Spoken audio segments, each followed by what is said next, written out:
Hey everyone, welcome back to the channel. So glad you're here with us tonight. Before we get started, make sure to hit subscribe if you haven't yet, so you won't miss any of our horror stories. Wherever you're watching from, at whatever hour it is, I hope you're safe, but maybe a little brave too.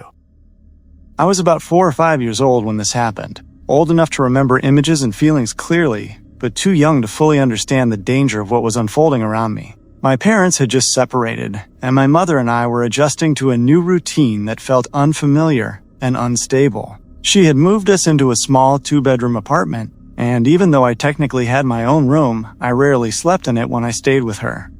I felt safer in her bed, close enough to hear her breathing and know that she was there if I woke up in the night. The apartment itself was simple and quiet, the kind of place that felt normal during the day, but strangely hollow after dark. Both bedrooms were located at the very end of a narrow hallway, positioned directly across from each other so that if both doors were open, you could see straight into the opposite room. Our apartment was on the first floor, and because it was the middle of summer, my mom had left the window open in her bedroom to let in what little breeze there was. That window sat directly behind the bed, just above the headboard, and the thin screen was the only thing separating us from the outside. That night felt ordinary before it turned into something else. There were no strange sounds, no sense of dread as we went to sleep. Our cat, who was usually glued to my mother's side, had curled up near the foot of the bed as usual. I remember falling asleep to the distant hum of summer insects and the soft glow of streetlight leaking in through the window. At some point during the night, I woke up suddenly, not from a nightmare or a loud noise, but with the strange awareness that something was different. I sat up in bed, still half asleep, my eyes adjusting slowly to the darkness. That was when I noticed our cat sitting in the doorway of my mom's room. The door was open, and I could see down the hallway into my own bedroom beyond. This immediately struck me as odd, because our cat almost never left the bed at night, and when he did, he usually stayed close. He was sitting completely still, his body tense, his eyes fixed on something I could not yet see. As I watched him, he stood up and walked down the hallway, into my bedroom. He stopped just inside the doorway and let out a single meow, not the casual kind he made when he wanted attention, but something sharper, more alert, even as a child. I understood that something about his behavior was wrong. I turned toward my mom and shook her arm, trying to wake her up. It took only a few seconds for her to stir, but in that brief moment, the room felt unbearably quiet. When she opened her eyes and asked me what was wrong, we both turned our heads back toward the hallway at the same time. Standing in the doorway of my bedroom was a man. He was already moving, stepping out of my room as if he had been there for some time and was only just leaving. I do not remember every detail of his face, but I remember the shape of him, the way his body filled the doorway, and the unmistakable certainty that he did not belong there. There was no confusion in that moment, no hesitation, and no time to react in any normal way. My mother's response was immediate and instinctive. She did not scream, or freeze, or ask questions. She reached for me, lifted me with a strength that felt impossible, and carried me straight to the open window behind the bed. Before I could fully understand what was happening, she pushed the screen out and threw me through the window. We were on the first floor, and the drop to the ground below was only about 3 feet, landing on grass, but at the time it felt like falling into the unknown. I hit the ground hard enough to knock the air out of my lungs, and before I could even sit up, my mother followed me out the window. The screen tore loose completely as she came through, and within seconds we were both outside, barefoot and shaking, screaming for help at the top of our lungs. The night erupted with noise as lights came on in nearby apartments, and someone finally called 911. When the police arrived, they searched the apartment thoroughly, but they found no signs of forced entry. The windows were intact, and there were no broken locks or damaged doors. The only thing they noted was that the front door was unlocked. This confused everyone, because my mother was absolutely certain that she had locked it before going to bed. She always used the deadbolt and the chain. The officer suggested that the man must have left through the front door after we escaped through the window, and without evidence, there was little more they could do that night. For a while, life went on in a strange, tense version of normal. My mother tried to keep things calm for me, but the atmosphere in the apartment had changed completely. About a week later, while cleaning the kitchen, she opened the small closet that housed our water heater. Inside, tucked away in the back, she found a notebook. The pages were filled with names and crude drawings, the kind that immediately made her stomach drop. Alongside it were a pair of gloves and several gum wrappers. There was no innocent explanation for any of it. The police were called again, and this time they took the items with them, but once again, they could only speculate. Their theory was that the man had been inside the apartment for some time, possibly hiding in the closet or another concealed space, waiting until we were asleep. Even now, years later, the details still haunt me. The idea that someone could have been in our home, watching and waiting without us knowing, is more frightening than the brief moment when we actually saw him. I think often about our cat, about how he must have sensed something long before I did, and how that single meow may have saved our lives. My mother's split-second decision, her willingness to throw her child out a window without hesitation, is the reason I am here to tell this story. To this day, I still do not know who that man was, or how long he had been there, and that unanswered question lingers as the most unsettling part of all.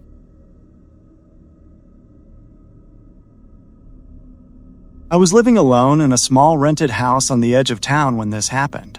The kind of place that looked harmless during the day, but felt strangely isolated at night. The neighborhood was quiet, with wide gaps between houses and no streetlights close enough to reach my windows. I had moved in a few months earlier after a breakup, and for the first time in my life, I was truly on my own. At first, the silence felt peaceful, but over time it began to feel heavy, like the house was holding its breath when I wasn't paying attention. The layout was simple: a living room at the front, a narrow hallway down the center, and a bedroom and bathroom at the back. There was also a small attic access panel in the ceiling of the hallway that I barely noticed when I moved in. The first strange thing happened late one night while I was watching television. I heard what sounded like a soft thud coming from the back of the house, followed by a faint scraping noise. I muted the TV and listened, expecting to hear a branch brushing against the siding or a stray animal, but everything went quiet again. I told myself it was nothing and turned the volume back up, trying not to overthink it. Over the next few days, I noticed small things that didn't quite add up. Cabinet doors that I was certain I had closed were slightly open when I came home. The bathroom light was on once, when I knew I had turned it off. Each time, I explained it away as forgetfulness or stress, convincing myself that living alone was just making me paranoid. One evening, I came home later than usual, and immediately noticed that the house felt different. The air was stale, almost warm, despite the fact that I had left the windows cracked open. As I walked down the hallway, I heard a sound above me, faint but unmistakable, like slow movement across wood. I froze, staring at the ceiling, my heart beginning to pound.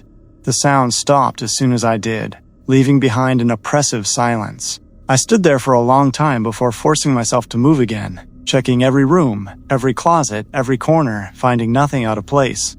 I did not sleep much that night, and when I did, I dreamed of footsteps, pacing just out of sight. Over the following weeks, the noises became more frequent. Late at night, I would hear something shift above the ceiling, sometimes followed by a quiet creak, as if weight was being transferred from one beam to another. I avoided looking at the attic panel, even though it sat directly above the hallway I walked through every day. There was something deeply unsettling about acknowledging it. I started sleeping with my bedroom door locked and kept a light on in the hallway at night, even though it did little to ease my anxiety.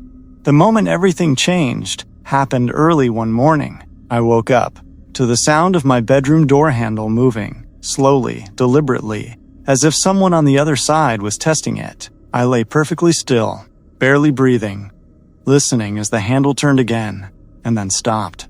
After several seconds, I heard a faint shuffling sound, followed by footsteps moving away down the hallway. I did not get out of bed until the sun was fully up. When I finally opened my door, I saw dirty footprints on the hallway floor, directly beneath the attic access panel. Smeared and incomplete, as if whoever had made them had tried to wipe them away. I called the police that day, my voice shaking as I explained what had been happening. They searched the house thoroughly and then climbed into the attic. What they found made my stomach drop. There were signs that someone had been living up there for some time. Food wrappers, a thin mattress pressed into the insulation, and several personal items that did not belong to me. The attic was positioned in such a way that someone could quietly move between sections of the house, listening through the vents and watching through small gaps. The police told me that whoever it was must have known my schedule well enough to come down when I was gone and retreat when I returned. I never stayed in that house again. I packed only what I could carry and left that same day. Even now, years later, I cannot sleep easily in unfamiliar places. I still wake up at the slightest sound above me. The thought that someone had been living in my home, unseen, listening to my daily life unfold, remains the most terrifying realization I have ever faced, because it taught me that sometimes the unknown is not outside the house at all, but already inside, waiting quietly until you notice it.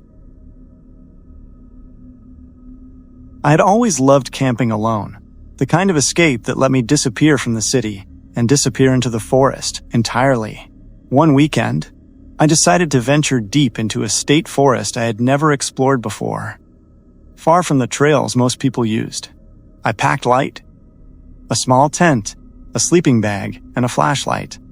But I deliberately left my phone at home. By the time I arrived, the sun was low in the sky, casting long shadows across the forest floor. I set up camp quickly, eager to settle before darkness fell completely. The first night felt peaceful. I built a fire and listened to the creek bubbling nearby. I reassured myself that I was safe. The woods were quiet, but that was the point. I fell asleep easily, lulled by the sway of trees in the wind. That calm did not last. I woke in the middle of the night to a faint sound. Something moving in the underbrush beyond my tent. I froze. Listening, the rustling was slow and deliberate. Circling around my campsite, I told myself it was a deer. But the sound seemed different, too purposeful, almost as if it were aware of me. The second night, the forest felt less forgiving. Around midnight, I woke again. This time, it wasn't a rustle. It was a snap, a branch breaking, not far from the tent. I strained my eyes in the darkness, and I could have sworn I saw movement, a dark figure ducking behind a tree. I told myself I was imagining it. I had to be, yet I could not shake the feeling that I was being watched. The third night brought the most unsettling events. I began to notice things I could not explain. My firewood, which I had stacked neatly, was slightly disturbed. Footprints appeared near my tent. Small, human-like, but too shallow to belong to an adult. And too deliberate to belong to a wild animal. I tried to leave the next morning, but the forest seemed different somehow. Trails I remembered were twisted. Trees rearranged themselves in ways I could not recall. By the fourth night, I was exhausted, tense, hyper-aware. I heard a sound that stopped my heart. Footsteps, slow and heavy, circling my tent repeatedly, then stopping, directly in front of it. I dared not move, barely breathing, as the footsteps shifted, almost testing me. After what felt like hours, they receded into the darkness. When morning came, the campsite appeared untouched, but the footprints remained, larger now, stretching farther into the forest.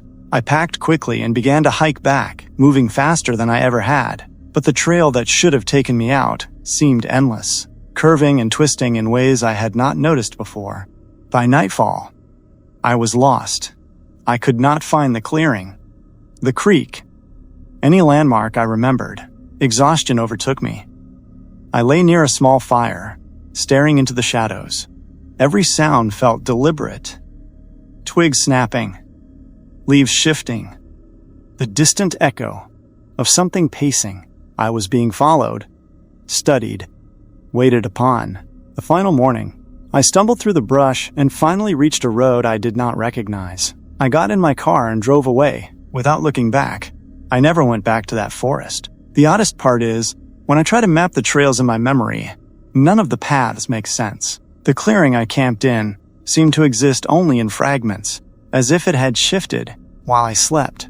Sometimes, when walking in quiet parks, I feel that same weight behind me, that same sense of being observed, without proof, and I cannot shake the thought that the forest is still waiting, reshaping itself, and that I will never truly know what was out there with me.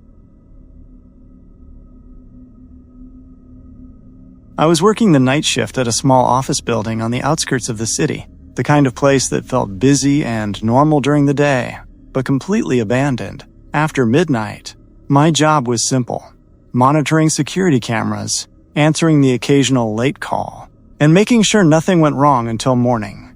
At first, I enjoyed the quiet.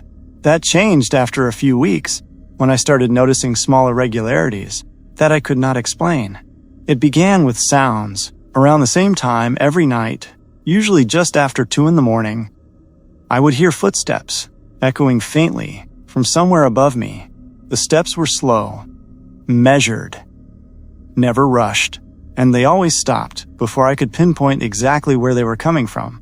I checked the security monitors every time, but the screens showed nothing. Just empty hallways, and still doorways.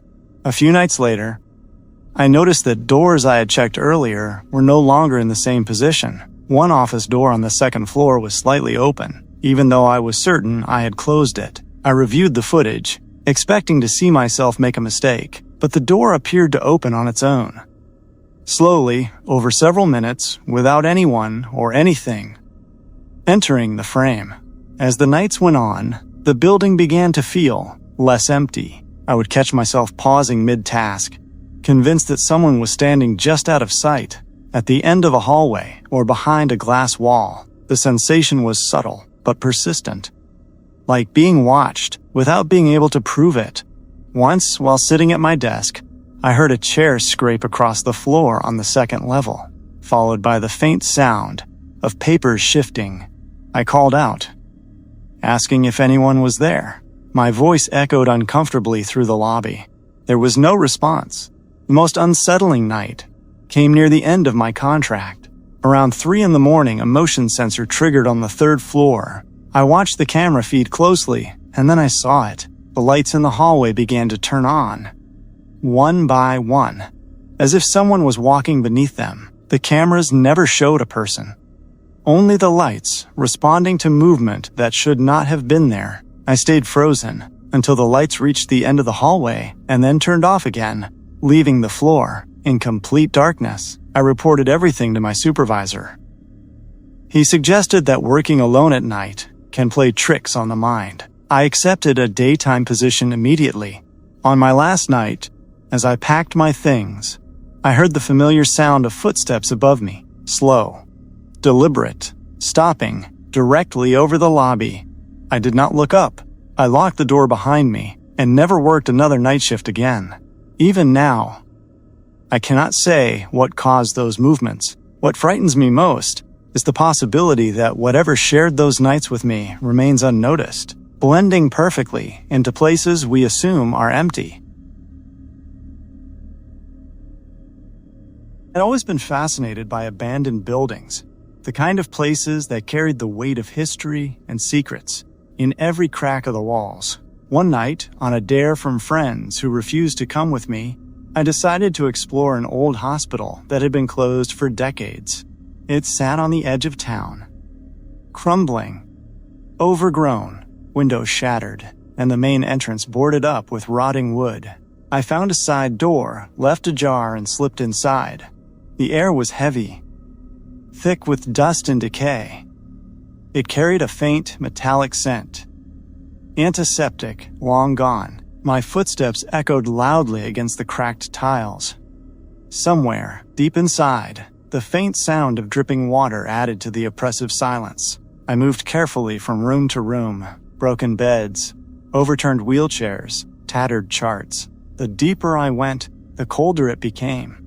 And then, I began to notice things. Doors I was sure I had passed before now appeared in places they shouldn't, and the faint scuff marks in the dust suggested I was not alone. I told myself it was just my imagination. a trick of the nerves.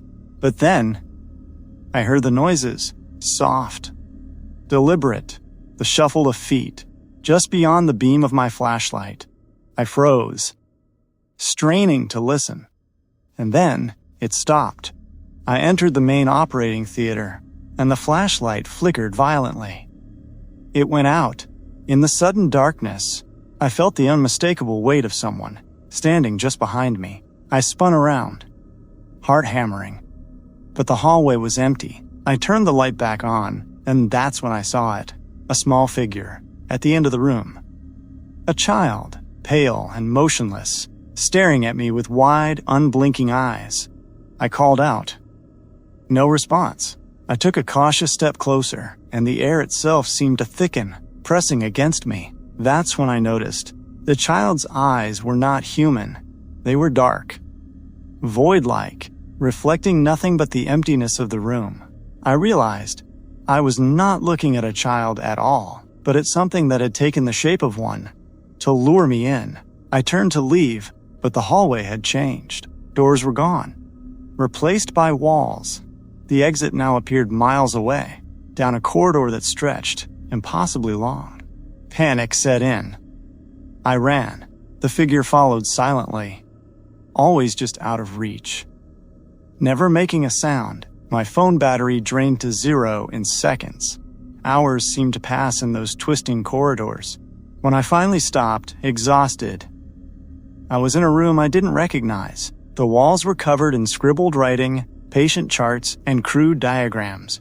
In the center, the figure waited, standing perfectly still, and then it extended its hand, not to attack, but to invite. The realization struck me slowly. The hospital was not abandoned. It was waiting for someone to stay, someone to wander too far, someone to become part of it. I woke up the next morning, standing outside the hospital.